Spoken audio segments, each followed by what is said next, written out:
భద్రాద్రి కొత్తగూడెం జిల్లా అశ్వారావుపేట నియోజకవర్గంలో ఎమ్మెల్యే జారే ఆదినారాయణ విస్తృతంగా పర్యటించారు.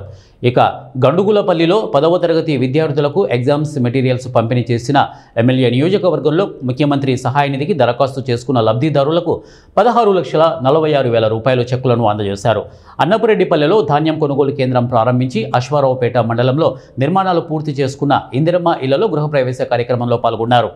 అశ్వారావుపేట మున్సిపాలిటీలో జరుగుతున్న అభివృద్ధి పనులపై ఆరా తీసిన MLA mini stadium, central lighting రోడ్ల విస్తరణ పనుల వివరాలకు సంబంధించిన అధికారులతో చర్చించారు.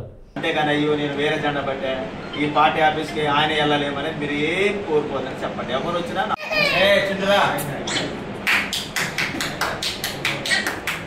చిన్నబాబు తమ్ముడు